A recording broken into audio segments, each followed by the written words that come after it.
कहानी की शुरुआत समंदर के बीच चलती ही एक बड़ी शिप से होती है। इस शिप पर काफी लोग सफर कर रहे होते हैं और सब अपने ट्रिप को एंजॉय कर रहे होते हैं।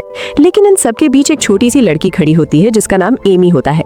एमी थोड़ी उदास नजर आ रही होती है, जैसे उसका मूड ठीक ना हो। इधर शिप पर बाकी लोग भी समंदर का नजारा एंजॉय कर रहे होते हैं। कुछ लोग पानी के अंदर तेजी से भागती हुई मछलियों को देखकर एक्साइटेड हो जाते हैं। थोड़ी ही देर बाद पानी के अंदर से एक बहुत ही खतरनाक और बड़ा मॉन्स्टर सामने आता है। वो मॉन्स्टर समंदर के अंदर से सीधा शिप की तरफ बढ़ने लगता है। शिप के कंट्रोल रूम में कैप्टन को रेड अलर्ट सिग्नल मिल जाता है। उसे समझ आ जाता है कि कोई खतरा करीब आ रहा है, लेकिन जब तक कैप्टन कुछ कर पाता तब तक वो खतरनाक मॉन्स्टर सीधा शिप से टकरा जाता है। इस जबरदस्त टक्कर की वजह से शिप एक तरफ से पलट जाती है और शिप पर मौजूद लोग पानी में गिरने लगते हैं। सीन चेंज होता है और हमें गोंग समंदर के किनारे पर बेहोश पड़ा हुआ नजर आता है। थोड़ी देर बाद एक आदमी उसे जगाता है। गोंग होश में आते ही इधर उधर देखता है और उसे पता चलता है कि कई लोग किनारे पर जख्मी और बेहोश पड़े हुए हैं। लेकिन अचानक उसके पास जो रेडियो होता है उसमें से हल्की सी आवाज आती है। वो आवाज एमी की होती है। गोंग को यकीन हो जाता है कि उसकी बेटी जिंदा है, लेकिन अचानक रेडियो की आवाज बंद हो जाती है और गोंग और ज्यादा घबरा जाता है। तभी गोंग देखता है कि समंदर के दूसरे किनारे पर भी कुछ लोग खड़े हैं जो उन्हें इशारे कर रहे होते हैं।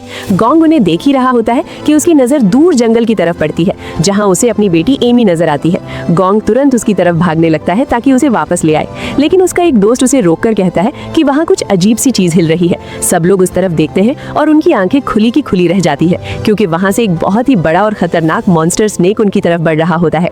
वो मॉन्स्टर स्नेक अपनी लंबी पूंछ से लोगों को हवा में उछाल रहा होता है और कई लोगों को सीधा निगल भी लेता है। ये मंजर देखकर सब लोग डर के मारे भागने लगते हैं। गोंग अपनी बेटी को बचाने के लिए आगे बढ़ता है, लेकिन उसका दोस्त उसे जोर से पकड़ लेता है और इसी पल गोंग अपनी आंखों के सामने देखता है कि वो मॉन्स्टर स्नेक उसकी बेटी एमी को निगल लेता है। मॉन्स्टर स्नेक उसे खाकर सीधा जंगल की तरफ चला जाता है। ये सब देखकर गोंग टूट जाता है और जोर जोर से चिल्लाने लगता है। उसकी आंखों के सामने उसकी बेटी को मॉन्स्टर ने खा लिया होता है और वो कुछ भी नहीं कर पाता। लेकिन तभी एक अजीब सी बात होती है। गोंग के रेडियो से दोबारा एमी की आवाज सुनाई देती है।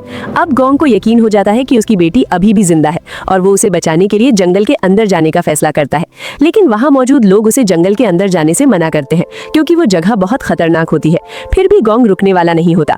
आखिरकार कुछ और लोग भी उसका साथ देने के लिए तैयार हो जाते हैं और टोटल 6 लोग मिलकर उस खतरनाक जंगल के अंदर चले जाते हैं। इसी दौरान उनके ग्रुप का एक आदमी अचानक गायब हो जाता है और किसी को समझ ही नहीं आता कि वो कहाँ गया। सब लोग उसे ढूंढने लगते हैं, लेकिन तभी एक अजीब सी चीज अचानक एक आदमी को पकड़कर जंगल के अंदर घसीट लेती है। ये सब इतना जल्दी होता है कि किसी को रिएक्ट करने का भी मौका नहीं मिलता। बाकी लोग डरकर वहां से भागने लगते हैं, लेकिन उनका एक साथी वहीं खड़ा रह जाता है और तभी अचानक एक लंबी सी जुबान आकर उसे पकड़ लेती है और सीधा जंगल के अंदर खींच लेती है। इधर दूसरी तरफ वो बड़ा मॉन्स्टर स्नेक अपने नेस्ट पर वापस पहुंच चुका होता है। उसने जो लोग निगल लिए थे उन्हें वो अपने पेट से बाहर उगल देता है। हैरानी की बात ये होती है कि उनमें से कुछ लोग अभी भी जिंदा होते हैं। थोड़ी देर बाद शिप का कैप्टन भी होश में आ जाता है और वो समझने की कोशिश करता है कि वो लोग कहाँ फंस गए हैं। वो देखते हैं कि वो लोग एक बड़े से गड्ढे जैसी जगह पर हैं, जो असल में उस मॉन्स्टर स्नेक का नेस्ट होता है। सबसे ज्यादा हैरानी की बात तब होती है जब कैप्टन देखता है कि गोंग की बेटी एमी भी उन लोगों के साथ जिंदा है।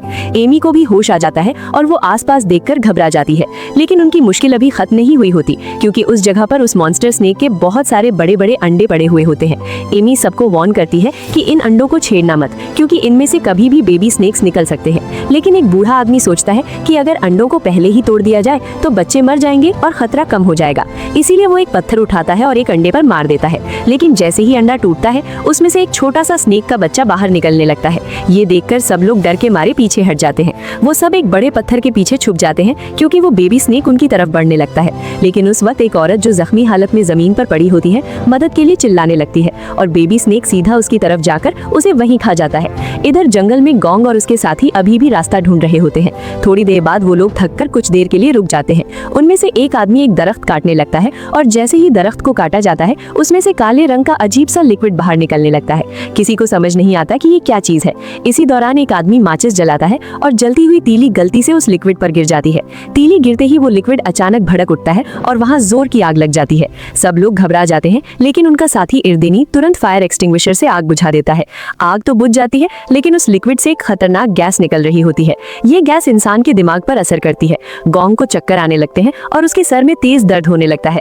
तभी उसे अजीब अजीब हेलुसिनेशंस नजर आने लगते हैं। उसे लगता है कि उसके साथी उस पर हंस रहे हैं और फिर उसे वही खतरनाक मॉन्स्टर स्नेक नजर आता है। फिर उसके सामने उसकी बेटी एमी आ जाती है और उससे पूछती है कि बाबा, आपने आपने मुझे उस मॉन्स्टर से क्यों नहीं बचाया। ये सुनकर गोंग और भी ज्यादा टूट जाता है और तभी मॉन्स्टर स्नेक एमी को पकड़ लेता है और उसे खाने ही वाला होता है कि तभी इर्देनी उस पर पानी फेंकता है और गोंग होश में आ जाता है। तब सबको पता चलता है कि वो सब एक जहरीली गैस के असर में आ गए थे जो उस काले लिक्विड से निकल रही थी। लेकिन उनकी मुश्किल यहाँ खत्म नहीं होती, क्योंकि तभी वो लोग देखते हैं कि आसपास के दरख्त अचानक जिंदा हो जाते हैं। दरअसल वो आम दरख्त नहीं होते, बल्कि खतरनाक कार्निवोरस ट्रीज होते हैं जो अपनी शाखों से लोगों को पकड़कर मार देते हैं। कुछ ही पल में वो दरख्त उनके एक साथी को पकड़कर जोर से जकड़ लेते हैं और उसे वहीं मार देते हैं। ये देखकर सब लोग जान बचाकर वहां से भाग जाते हैं और किसी तरह उस जगह से निकल जाते हैं। जंगल से मुश्किल से बचकर निकलने के बाद गोंग और उसके साथी अब भी अपने गुमशुदा लोगों को ढूंढने की कोशिश कर रहे होते हैं। इसी दौरान उनका एक साथी पानी लेने के लिए एक छोटी सी नदी के पास चला जाता है। जब वो नदी से पानी भर रहा होता है तो उसे अचानक अजीब सी आवाज सुनाई देती है। पहले तो वो समझता है कि शायद हवा की आवाज है, लेकिन फिर धीरे धीरे जंगल में अचानक घनी धुंध फैलने लगती है। ये सब देखकर वो आदमी घबरा जाता है और इधर उधर देखने लगता है। तभी अचानक पानी में से एक खतरनाक मॉन्स्टर फिश उस पर हमला कर देती है। उस फिश के दांत बहुत बड़े और तेज होते हैं। वो मुश्किल से बचकर उस फिश को वापस पानी में फेंक देता है, लेकिन फिर धुंध के अंदर से और भी बहुत सारी मॉन्स्टर फिशेस उसकी तरफ बढ़ने लगती हैं। सबसे हैरानी वाली बात ये होती है कि वो फिशेस सिर्फ तैर नहीं सकती, बल्कि हवा में उड़ भी सकती हैं। ये देखकर वो आदमी डर के मारे तुरंत वहां से भागता है और अपने साथियों को सब कुछ बताता है। अब सब लोग मिलकर भागने लगते हैं, क्योंकि उन फिशेस की तादाद बहुत ज्यादा होती जा रही होती है। कुछ ही देर में वो सब लोग अलग अलग दरख्तों के पीछे छुप जाते हैं। तब इर्देनी को एक बात समझ आती है कि वो खतरनाक फिशेस सिर्फ उस धुंध के साथ ही आ रही हैं, इसलिए वो सबको लेकर उस जगह की तरफ भागता है जहां धुंध नहीं होती। जैसे ही वो लोग धुंध से बाहर आते हैं तो वो सब फिशेस नीचे जमीन पर गिर जाती है और उनका हमला रुक जाता है। कुछ देर बाद इर्देनी को जमीन पर किसी बहुत बड़े जानवर के पैरों के निशान दिखाई देते हैं। वो ऊपर देखता है तो एक अजीब सी चिपकी हुई चीज दरख्त पर नजर आती है। सब लोग उसे हैरानी से देख रहे होते हैं। उनमें से एक आदमी उस पर पत्थर मारने वाला होता है, लेकिन एक बूढ़ा आदमी उसे रोक देता है। लेकिन तभी अचानक एक लंबी सी जुबान आती है और उस आदमी को पकड़कर खींच लेती है। सब लोग शौक में खड़े रह जाते हैं और तभी आसमान से एक बहुत बड़ा क्रीचर नीचे गिरता है। तब सबको पता चलता है कि वो असल में एक मॉन्स्टर फ्रॉग है। उसका साइज इतना बड़ा होता है कि उसे देखकर सबके होश उड़ जाते हैं। वो फ्रॉग अपनी लंबी जुबान से लोगों को पकड़कर निगलने लगता है। कुछ ही पल में वो उनके एक साथी को पकड़ लेता है और उसे खाने लगता है। वो बूढ़ा आदमी जो उसके मुंह में जा रहा होता है एक दरख्त को पकड़कर लटक जाता है और उसके साथी उसे बचाने की कोशिश करते हैं। इसी दौरान उनका एक दोस्त गुस्से में आकर चाकू से फ्रॉग की जुबान पर वार करता है, लेकिन उस जुबान से निकला हुआ जहरीला लिक्विड उसके चेहरे पर गिर जाता है, जिससे उसका चेहरा जलने लगता है। तब इर्देनी दौड़ते हुए आता है और एक तेज हथियार फ्रॉग की आंख पर फेंकता है, जिससे उसकी आंख फट जाती है। दर्द से तड़पकर वो फ्रॉग बूढ़े आदमी को छोड़ देता है और सब लोग वहां से भाग जाते हैं। लेकिन वो मॉन्स्टर फ्रॉग अब भी उनके पीछे पड़ जाता है और दरख्तों को तोड़ता हुआ उनकी तरफ आता है।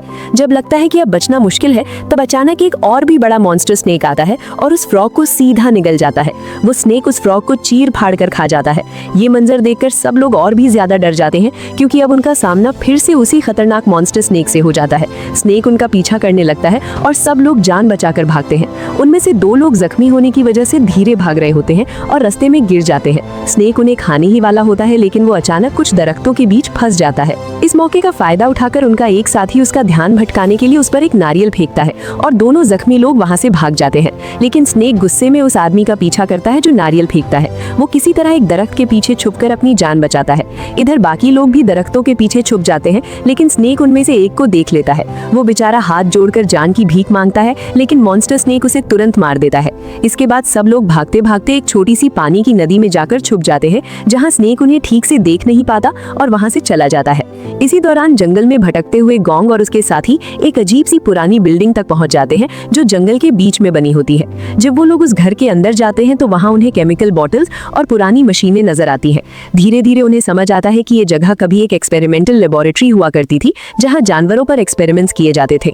दीवार पर लगी तस्वीरों में भी अलग अलग जानवरों पर किए गए एक्सपेरिमेंट्स दिखाए गए होते हैं।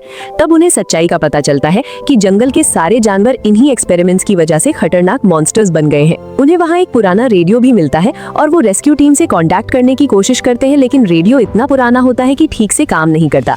इसी दौरान उन्हें बाहर से किसी के चलने की आवाज सुनाई देती है और सब लोग डरकर तुरंत चुप जाते हैं। कुछ देर बाद वहां एक आदमी आता है जो पहले मॉन्स्टर स्नेक के नेस्ट से भागकर निकला था। गोंग उससे तुरंत अपनी बेटी के बारे में पूछता है, लेकिन वो आदमी झूठ बोलकर कहता है कि सब लोग मर चुके हैं और मॉन्स्टर स्नेक सबको खा गया है। ये सुनकर गोंग बिल्कुल टूट जाता है और उसे लगता है कि शायद उसकी बेटी सच में मर चुकी है, लेकिन उसके बिल में अब भी एक छोटी सी उम्मीद जिंदा होती है। और अब कहानी अपने सबसे खतरनाक और इमोशनल मोड़ की तरफ बढ़ने वाली होती है। सुबह होने के बाद गोंग चुपचाप बैठा होता है और अपनी बेटी के बारे में सोच रहा होता है। उसका दिल टूट चुका होता है, लेकिन फिर भी उसके अंदर एक छोटी सी उम्मीद जिंदा होती है कि शायद एमी अभी भी कहीं जिंदा हो। इसी दौरान अचानक उसे आसमान से हेलीकॉप्टर की आवाज सुनाई देती है।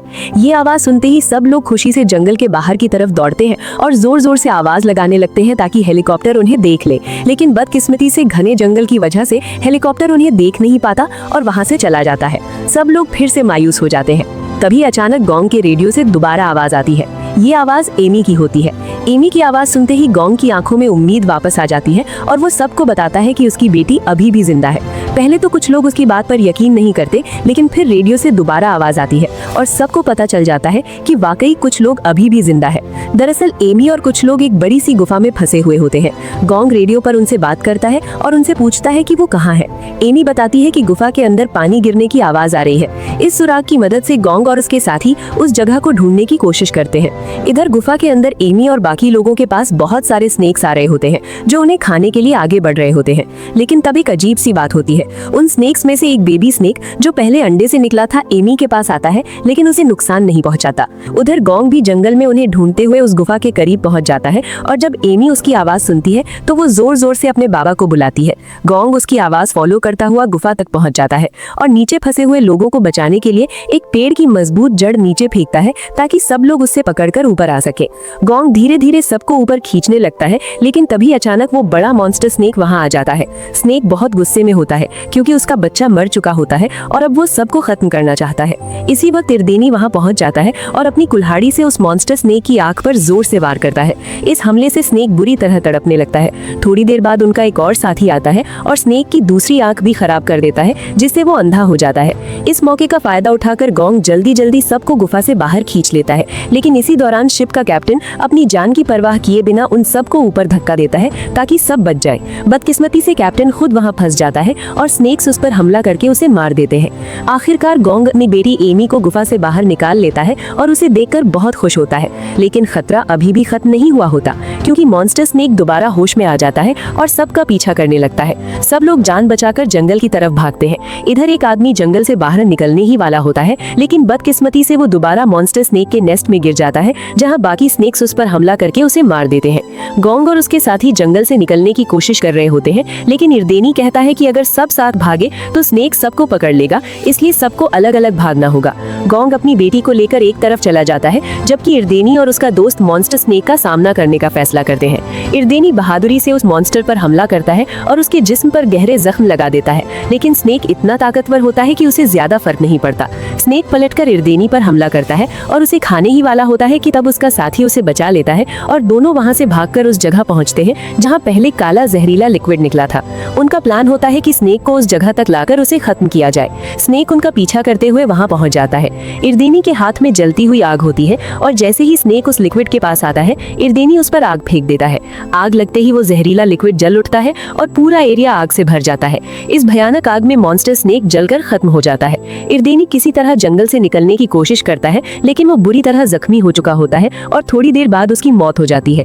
इधर गोंग और बाकी लोग उस मरे हुए मॉन्स्टर स्नेक का मुंह खोलकर देखते हैं और उसके अंदर से एमी को बाहर निकालते हैं, क्योंकि स्नेक ने उसे दोबारा निगल लिया था।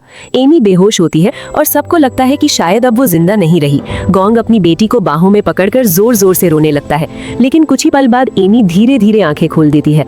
अपनी बेटी को जिंदा देखकर गोंग की खुशी का कोई ठिकाना नहीं रहता और इसी इमोशनल पल के साथ ये कहानी खत्म हो जाती है।